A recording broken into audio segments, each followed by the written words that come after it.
You're listening to an Airwave Media Podcast. This episode is brought to you by LifeLock. Between two-factor authentication, strong passwords, and a VPN, you try to be in control of how your info is protected.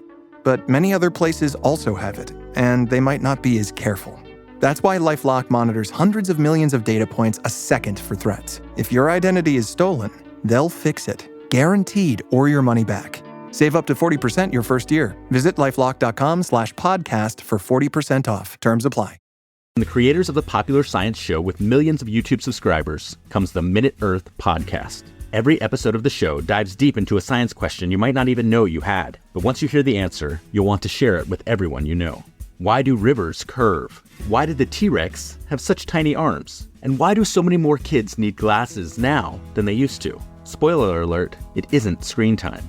Our team of scientists digs into the research and breaks it down into a short, entertaining explanation, jam-packed with science facts and terrible puns. Subscribe to Minute Earth wherever you like to listen.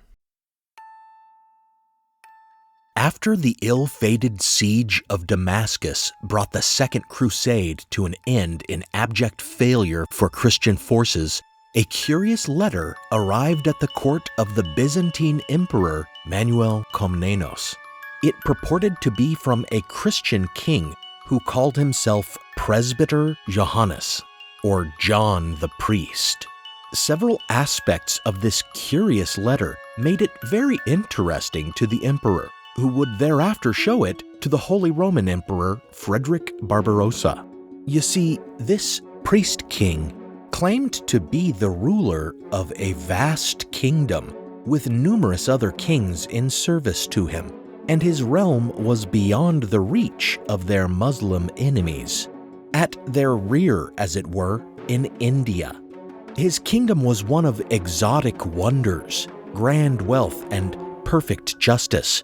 And as a devout Christian monarch, who in a show of humility had chosen to forego titles such as king and emperor for the unassuming appellation of priest, he might have proved to be just the ally they needed to defeat the Muslims besieging their crusaders in the Holy Land. Indeed, the letter itself holds out hope of just such aid when this Presbyter Johannes vows to defend Christians everywhere and to bring his armies to the sepulchre of the Lord in order to, quote, humble and defeat the enemies of the cross, end quote. It is curious that such an offer would be addressed to Emperor Manuel Komnenos, as it's thought he actually worked against the Crusaders' latest efforts by encouraging Turks to attack them.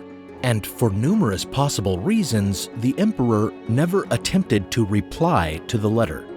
But sometime later, Pope Alexander III made an effort to contact this Asian priest king in the hopes of securing some kind of definite support. The Pope dispatched a messenger named Philip with a reply letter, sending this emissary somewhere out into the mysterious regions they believed held the realm of this Presbyter John, or as he came to be known, Prester John. Whatever became of this missive and its messenger was never recorded. This is Historical Blindness. I'm Nathaniel Lloyd, and I am pulling on white cotton gloves in order to handle this historical document. I present to you the Epistle of Prester John. Before we continue, I want to thank my newest patrons, Michael, Summerlin, Frederick, Karen, and, appropriately enough, John. And thanks to Molly and Branovices who increased their pledge amount.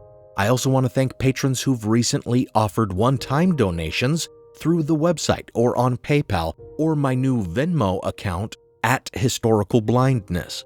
Thanks, Sandra, Jeremy, and Josh. I really do appreciate any support right now, as starting in February, week enrollments at the colleges where I teach is leaving me with a significantly reduced income. Listeners who pledge support on patreon.com/historicalblindness get an exclusive RSS link that'll set up an ad-free feed of the show with teasers and exclusive episodes on most podcatcher apps, usually at least one minisode a month, though I'd love to do more. Patron feeds also get episodes early, usually a day early at the lowest tier of $1 a month, and up to 4 days ahead of release at higher tiers. So visit patreon.com/historicalblindness and support the show. Or you can support the show by making a one-time donation at historicalblindness.com/donate, or at the PayPal link in the show notes. Signing up for a free 30-day Audible trial or a 14-day trial of the Great Courses Plus using my custom URLs, which you can also find in the show notes or by clicking the ads on my website, also translates into concrete support for the show. Something new I'm trying to supplement my income is launching a podcast audio editing service. If any of you are interested in starting a podcast or already have one, visit profpodcast.com or email profpodcasting@gmail.com to find out about my rates for editing, mixing, and generally improving audio content. Any writers can also take advantage of my professional copy editing services for your blogs or any other projects. Also, again, Christian McDonald, get in touch with a mailing address so I know where to send the earbuds you won, or let me know if you want to decline them and I'll draw another name. I really do appreciate all your support. Now, on with the episode.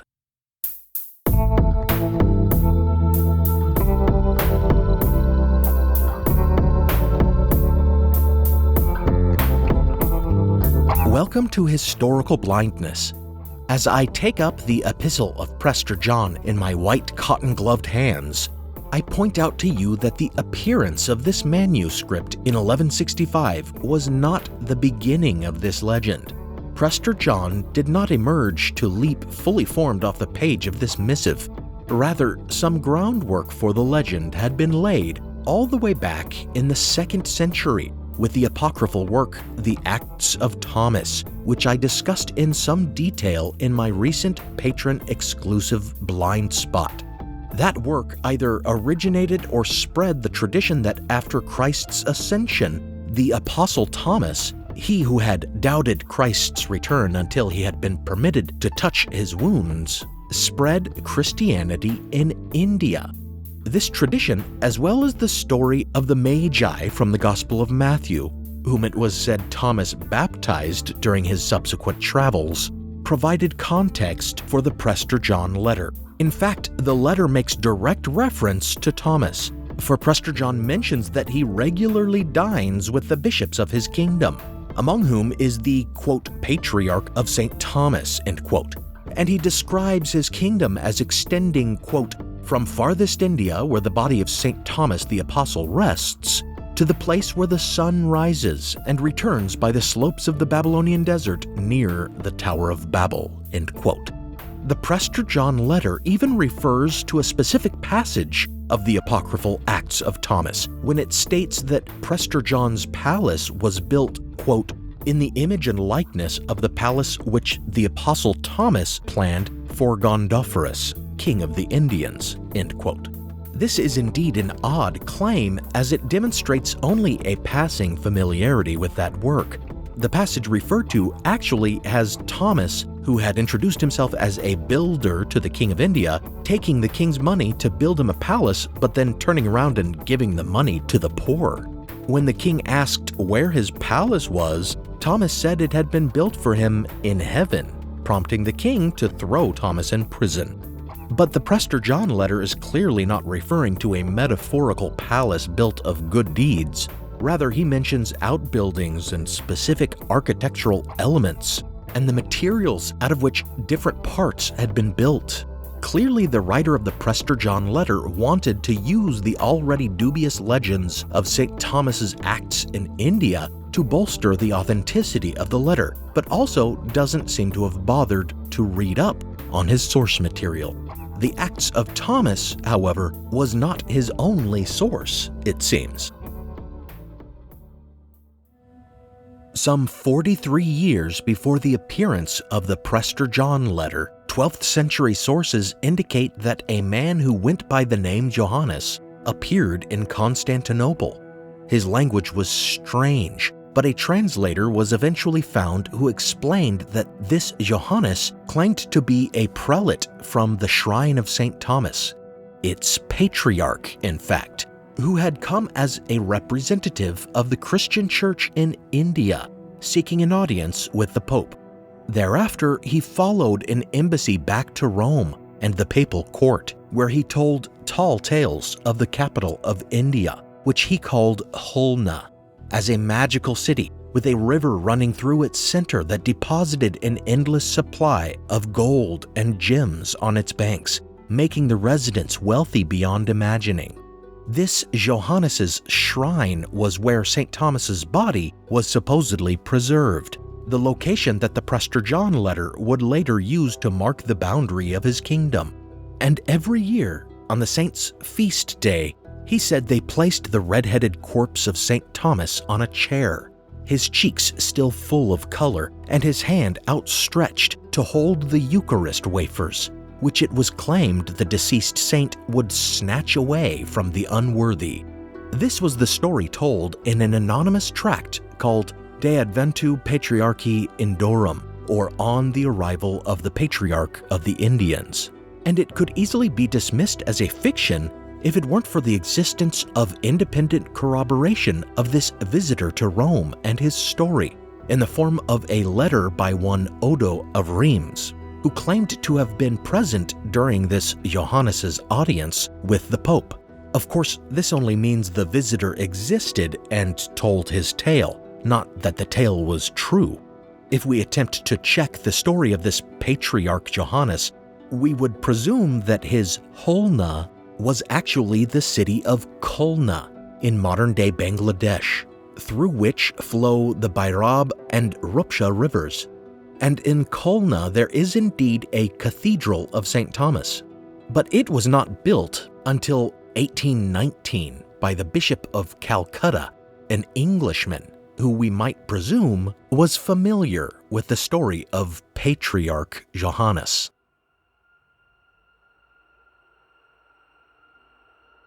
Certainly there is common ground between the wonders of Khulna described by this visitor to Rome and the wonders described in the Prester John letter. His kingdom, the letter claims, borders on paradise, the Garden of Eden from which Adam was expelled, and contains also the fabled Mount Olympus, home of the Greek gods, though don't try to reconcile this geographically with the mountain in Greece. Just as in Khulna there was said to be a river overflowing with gold and gemstones, so the Prester John letter describes a river called Idonus that flows out of paradise, carrying a rainbow of natural gems in its waters, including garnet, sardonyx, topaz, chrysolite, beryl, emerald, sapphire, amethyst, and onyx. It's even said that children are raised to somehow survive for months underwater so that they can more easily collect these precious gems. Gold and silver too abound, and the letter frequently digresses to mention which parts of his palace are made of gold and which carved of gemstone. For example, he describes how the palace is adorned with golden apples inlaid with garnet so that they shine both day and night. Prester John and his bishops dine on tables made of gold and of amethyst, and the king himself sleeps on a bed of sapphire, for it was thought that this gemstone banishes impure thoughts and thus encourages chastity. His is a land of milk and honey, seemingly literally, as he claims, quote, "Our land flows with honey and abounds with milk," end quote. And he tells of a magical spring flowing from Olympus, the taste of whose water changes hourly. This spring appears to be like the fountain of youth, for it is said that if one drinks from it after fasting, they will remain young and never grow infirm. Likewise, there is one gemstone that it's said eagles carry into their land that can restore sight, and even when blessed and worn on the finger, makes its bearer invisible, like Tolkien's One Ring. Even in the uninhabitable regions of his kingdom, where there is found a sea of sand that moves as if it were water, in whose sandy waves swim strange fish and a river of moving stones, still the letter claims there are great riches to be found. and if one were to snatch up a handful of that sand or flowing gravel, they would find it to be comprised wholly of gems and precious metals.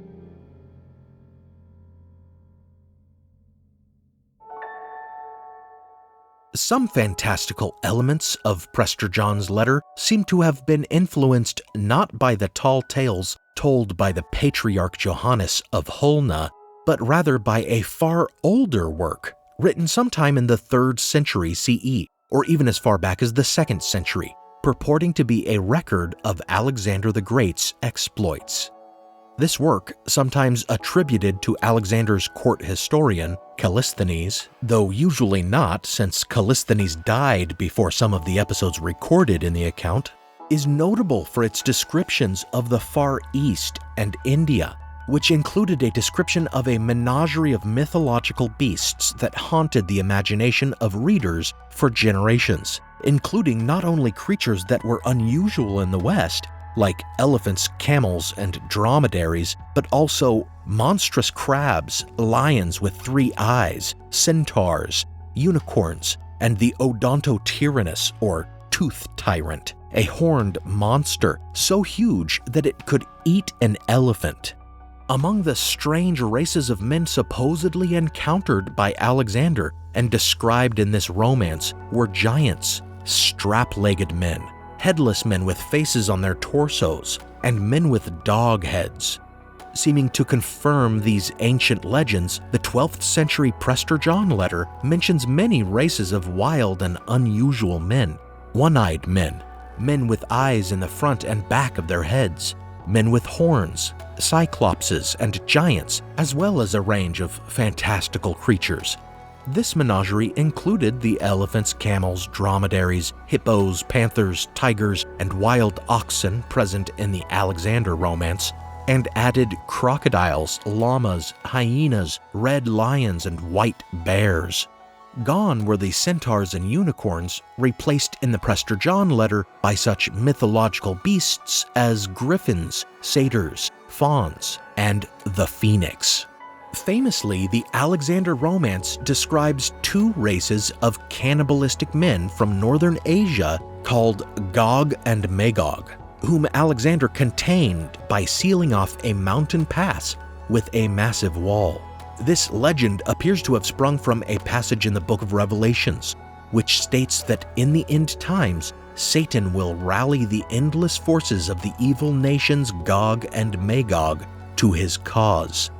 In the original Latin text of the Prester John letter, no mention is made of this legend, but later medieval versions of the text transform one passage about the lost tribes of Israel living beyond the aforementioned Stone River into a passage about the cannibalistic nations of Gog and Magog, identifying the unclean and evil nations of Revelation with the Jews, and thereby forging a long-lasting anti-Semitic theme.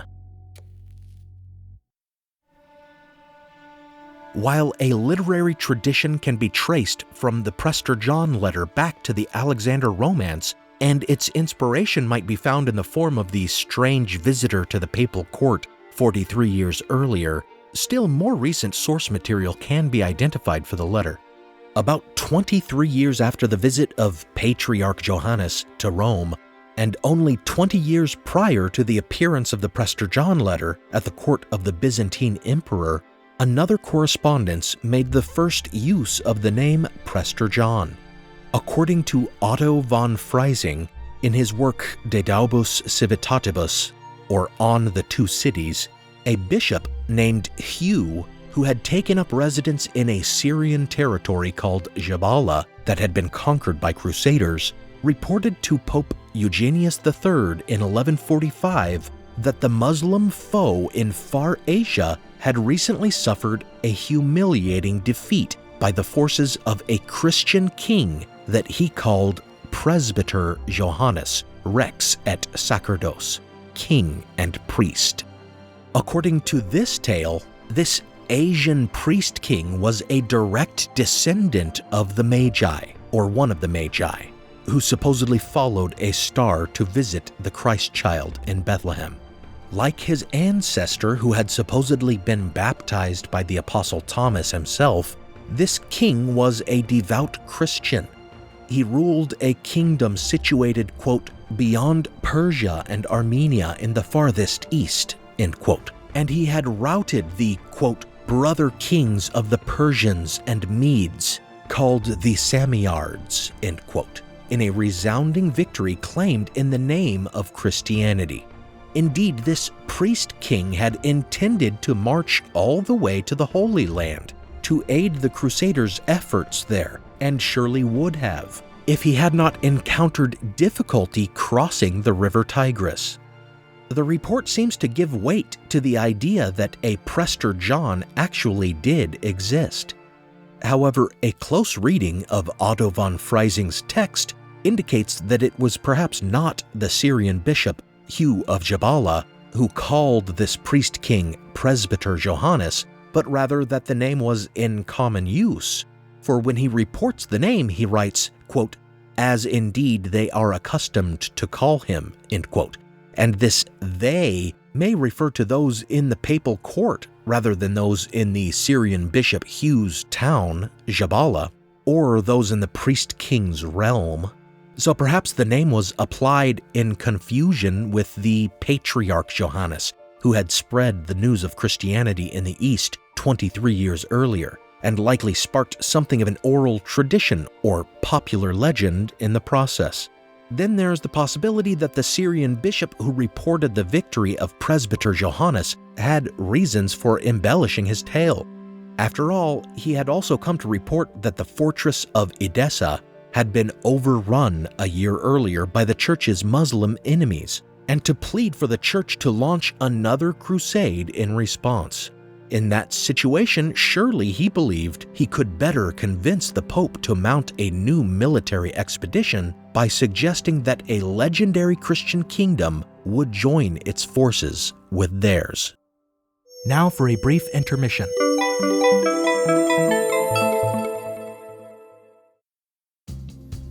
Do you have your own podcast yet? If not, as a listener, I bet you're interested in making one. But maybe you don't know where to start, what equipment you can afford, or how to go about recording and getting your show online. If you already have a show, do you feel like less than top-notch audio may be holding you back? Or do you not feel like putting in the tedious work editing and mixing your own show? Well, if you like how my show sounds, I may be able to help. I'm starting an audio editing service called The Podcast Professor. I can consult with you on recording setup, equipment and hosting, reduce background noise, level and punch up voiceover, remove breathing sounds, edit your work for focus and flow, mix bumpers and background music, and even find music you can license, and I'll take care of the attribution in your show notes. The Podcast Professor also provides editing, fact-checking, and proofreading for scripted shows and blogs, as well as transcription. Visit profpodcast.com, that's PROF podcast.com, or just email profpodcasting@gmail.com. That's PROF podcasting@gmail.com to learn more about my services and rates.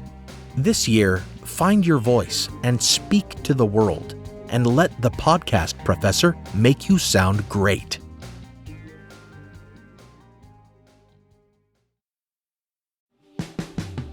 Every summer, I'm careful to avoid getting burned. My summer plans always include applying sunscreen so I can attend barbecues and protests without worrying about getting scorched. And when I make my plans by making phone calls, I also don't want to get burned by an outrageous wireless bill. That's why I switched to a Mint mobile plan and saved enough to take a summer vacation. With Mint, I found no difference in speed or coverage, just a big difference in cost. And right now you can switch to a Mint wireless plan like me to avoid sweating those surprise charges and overages. You'll just be chillin' with Mint's offer of 3 months premium service on the nation's largest 5G network for just $15 a month. With high-speed data and unlimited talk and text, it might just be the coolest thing happening this summer. This year, skip breaking a sweat and breaking the bank. Get this new customer offer and your 3-month unlimited wireless plan for just $15 a month at mintmobile.com/blindness. That's mintmobile.com/blindness. Upfront payment of $45 required, equivalent to $15 a month. Limited time new customer offer for first 3 months only. Speeds may slow above 35 gigabytes on unlimited plan. Taxes and fees extra. See Mint Mobile for details. As listeners of Historical Blindness, you're no strangers to the fact that history is a lens through which we can better understand the present. Or as Shakespeare put it, what's past is prologue. History is the indispensable context without which we cannot hope to truly understand current events. You understand that, and so do the creators of the American Scandal podcast. Every season, they immerse listeners in the biggest controversies in U.S. history, helping us understand America's dark side and learn from its troubled past. Its latest season, Ruby Ridge Standoff, delves into an incident that sowed the seeds for the rise of the modern radical right. It transports you to 1992, where in a remote corner of Idaho, federal law enforcement surround a small cabin. They've come for Randy Weaver, a survivalist who took his family to the mountains in anticipation of the apocalypse. A simple weapons charge brought the agents here, but the situation is about to explode into a deadly and tragic standoff that will later become a rallying cry for far-right extremists, fueling distrust and violent anti-government sentiment for decades. Follow American Scandal on the Wondery app or wherever you get your podcasts. You can binge all episodes of American Scandal's Ruby Ridge Standoff early and ad-free right now on Wondery Plus. Now, back to the show.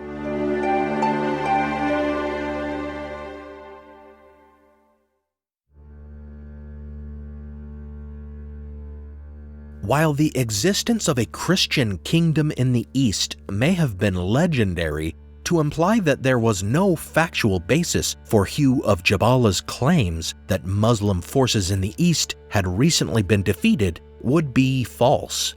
Historians of Prester John have pointed to the Central Asian Mongolian Empire of the Karakatay and their triumphant emperor Yeludashi as the source of the story recorded by Otto of Freising. The origins of this short-lived kingdom are traced back to China after the fall of the Tang dynasty, its realm divided by the Chinese Sung dynasty and by Mongolian invaders from the north called Khitans, whose chief clan was named Yelu. These invaders seized Peking and established their own dynasty, the Liao dynasty. However, their dynasty was soon conquered and their emperor captured by other northern invaders from Manchuria, the Jin. One prince of the Khitan, Yeludashi, refused to be ruled by the Jin and led a band of adventurers westward. This well-educated royal son proved to be an expert archer and horseman, and leading his band into Turkestan, he established a new empire that he called Karakatay, or Black Cathay, and he assumed the title of Jur Khan, or King of the World. In 1141, his Karakatay empire went to war with a neighboring empire of Seljuk Turks, and in a grand battle near Samarkand, commanding an army of some 300,000 horsemen and outnumbering the Turks 3-1, he won a decisive victory against a Muslim foe. It was word of this momentous battle that Otto of Freising seems to have been recording secondhand. The details appear garbled in more than one way, though. Rather than at a place called Ektaba, it was at a place called Katwan. And the Muslim forces were not led by brothers called Samiyard, but by a sultan named Saniyar and his nephew Mahmud. As for the name Johannes, if it had not been taken from the earlier encounter with the supposed patriarch of the Shrine of St. Thomas at Hulna, some have suggested that the title Jur Khan, corrupted and Latinized, became Johannes. As for the Christianity of the figure and his kingdom, more must be said. As it turns out, Christianity was thriving within the Karakataean Empire that defeated the Muslim Turks at Katwan in 1141. The Christianity practiced there, though, was considered Nestorian, and thus rejected by the Western Church as heretical. Named after the 5th century theologian Nestorius, Nestorian doctrine differed from Orthodox doctrine in the particular way it viewed Christ's nature as both human and divine. It seems rather complicated, but as I understand it, Nestorius saw the human Christ as separate from the divine Christ, a kind of indwelling of God akin to the duality of body and soul, whereas the Orthodox viewed these natures as united in one person. After Nestorian doctrines were declared heretical in the ecumenical councils of Ephesus in 431 and Chalcedon in 451, some among his supporters moved eastward to the Neo-Persian Sassanid Empire, and from there across Asia. Despite the legend of the Magi and the mission of the Apostle Thomas, this appears to be the beginning of Christianity's spread in the Far East, and Nestorian Christianity was certainly present in the Karakatae Empire under Jur Khan Yeludashi, and indeed many of the soldiers who fought under him against the Muslim Turks at Katwan surely were Christian soldiers.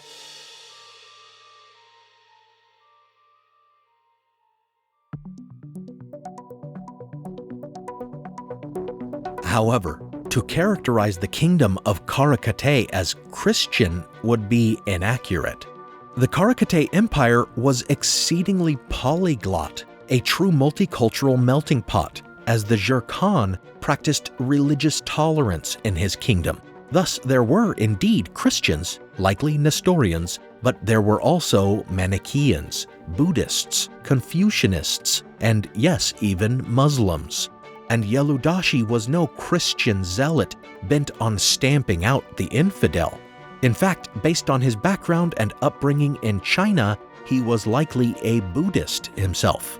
His war against the Seljuk Turks was not a religious one. Indeed, rather than planning to march his armies on to the Holy Land to aid his co-religionists, his military aspirations lay in China, where he desired most to retake the provinces stolen from his dynasty by the Jin.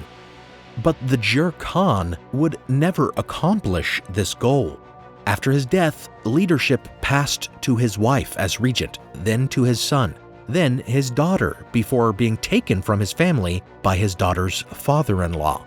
Afterward, in the early years of the 13th century, the Karakatae Empire would be overthrown by a rebel prince of the Naiman tribe called Kuchlug. This usurper was a Nestorian Christian, and once in power, he did away with Yeludashi's policy of religious tolerance, demanding that Muslims convert. This has led some to suggest Kuchlug was really the inspiration of Prester John, but that doesn't track chronologically, since he didn't even stage his revolt until half a century after the Prester John letter was written.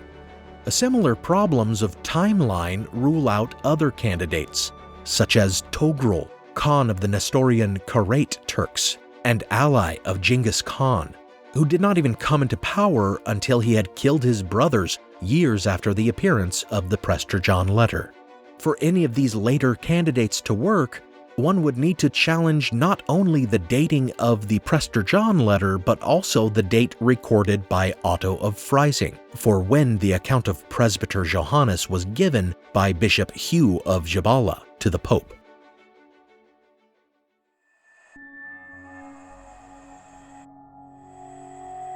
Meanwhile, other scholars have looked not to Asia for a historical Prester John, but rather to Africa.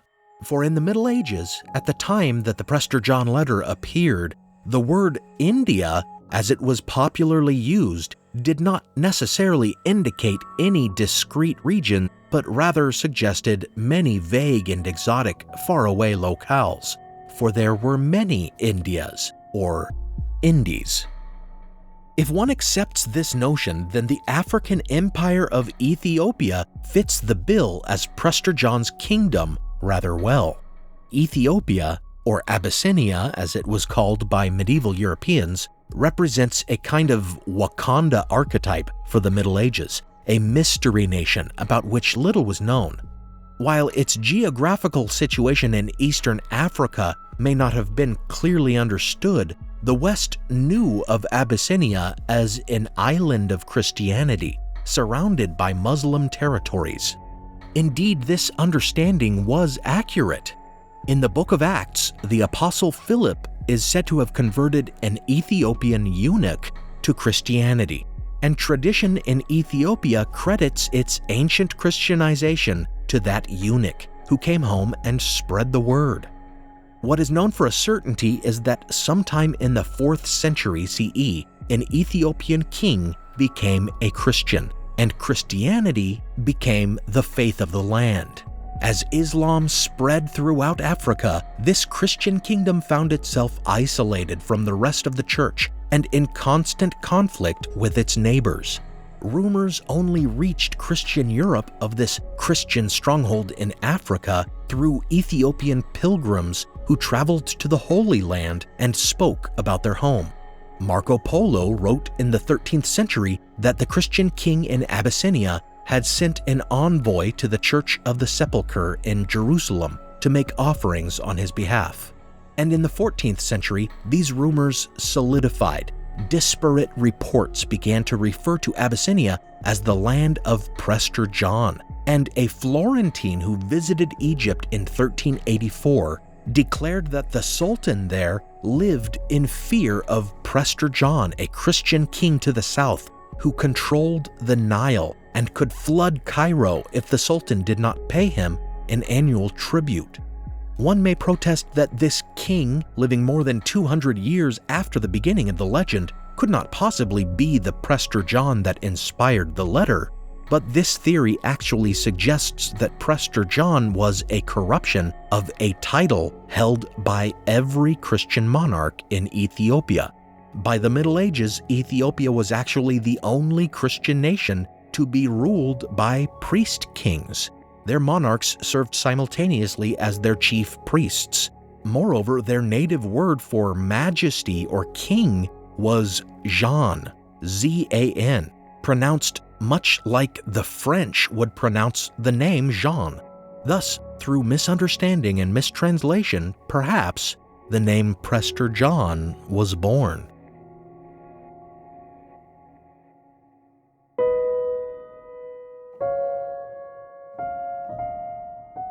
While both the Asian and the African hypothesis of the identity of Prester John provide some idea of the basis for the legend, neither really explain the authorship of the Prester John letter, for certainly it was not written by either a Mongolian Jur Khan or an Ethiopian Jean. It is universally accepted to have been a forgery or hoax, but who wrote it and what was their intent? Clearly it was someone familiar with the legend of Prester John that was then circulating in Europe, or at least who knew of the report of Otto of Freising, leading some to suggest that it was a clergyman. A note on one later version of the letter claims it was first translated into Latin by Archbishop Christian of Mainz, leading some to hypothesize that he actually wrote it, rather than just translated it. However, linguistic analysis identifies some Greek words in the text, and some corruptions where its Latin translator had difficulty with Greek words, indicating it was originally written in Greek. This does little to help us identify who wrote the letter, but we might still speculate as to why it was composed. Due to its content, it has been suggested that it is a piece of utopian literature. Certainly, passages make it clear how perfect the kingdom of Prester John is, even to an absurd degree. Not only is it a land of wealth and overabundance, there are also no scorpions, snakes, or other venomous animals, and no poisons generally. Frogs don't even croak to annoy Prester John's happy subjects. They make their garments of a silk so strong that they must wash it in fire, and likewise their buildings are roofed with an ebony wood that cannot be burned. And the table at which he dines has magical properties that prevent him and his guests from becoming intoxicated. His society is described as perfect in manifold ways. There is no poverty, no thievery, no greed, no flattery. Thus, it certainly fits the mold of utopian literature. But determining what this utopian vision tells us about the author and the purpose of the work requires further analysis.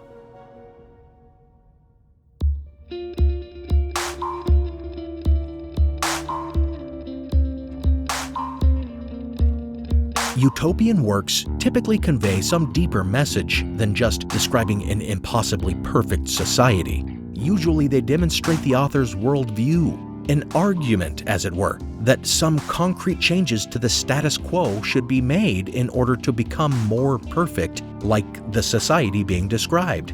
Hints at what the author of the Prester John letter believed should be changed come from the fact that the text is so insulting to the Byzantine emperor. It insolently addresses him as a quote-unquote Roman governor and condescendingly offers him a place in Prester John's household. If the letter writer thought so poorly of the Byzantine emperor, perhaps the entire point of the letter was to criticize him, or more generally, all temporal or worldly powers. It was, after all, a time of conflict between the secular authority of emperors and the spiritual authority of the Church. Indeed, at the time that the letter was written, a schism had existed for years between the papacy and Holy Roman Emperor Frederick I, who had supported a series of anti-popes in opposition to Pope Alexander III. In this context, it's not hard to see the letter, which extols the virtues of a priest-king and his perfect society, as an allegory for the benefits of reconciling temporal and spiritual power by uniting them in one wise and godly figure. We may never know the true authorship of the Prester John letter, and we may always be left to speculate which Asian warlord or African potentate may have inspired the legend that served as its premise. Certainly throughout the 13th and 14th centuries, explorers like Marco Polo were driven by myths of Eastern opulence and even specifically sought to find the legendary Prester John in Asia. And as late as 1521, the Portuguese dispatched emissaries to Ethiopia in hopes of winning the support of the mythic Prester John in their Mamluk wars, finding that the storied Ethiopian empire was itself nearly overrun by Somali Muslims. What we can know for certain, though, is that somewhere in the Byzantine Empire, in the mid-12th century, perhaps in Constantinople, a dissident Christian, likely a priest, wrote a work of utopian fantasy that he hoped would teach the emperor, if not the world, that all Christian powers, temporal and spiritual, must unite to defeat the infidel and usher in an age of perfection, only to be frustrated when many missed the point and believed it to be an accurate description of an exotic paradise. Never underestimate the power of an audience to completely misapprehend the meaning of a work of art, and in the process, forge an immortal myth.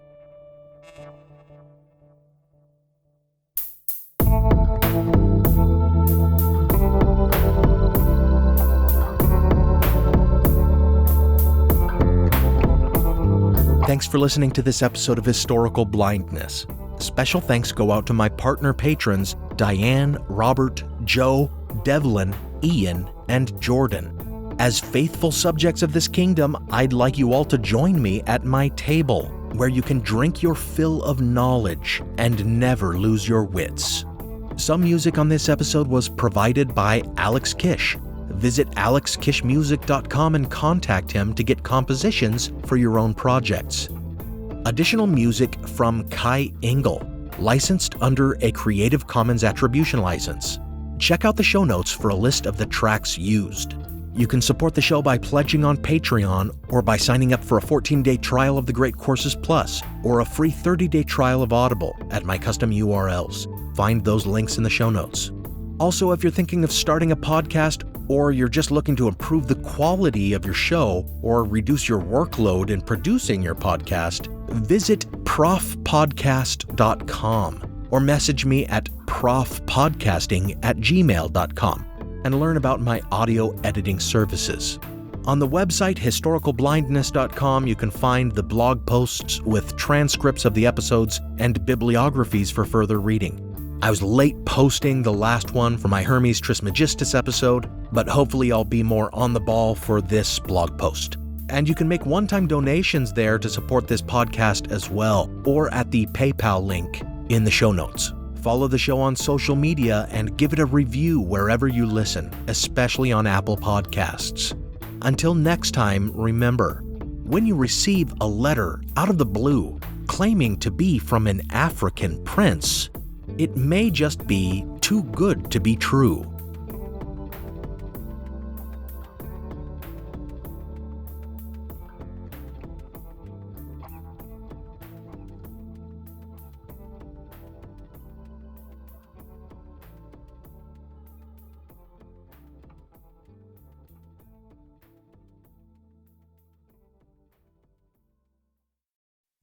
The Civil War and Reconstruction was a pivotal era in American history.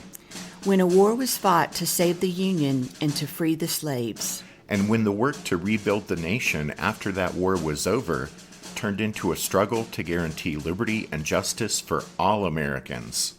I'm Tracy. And I'm Rich.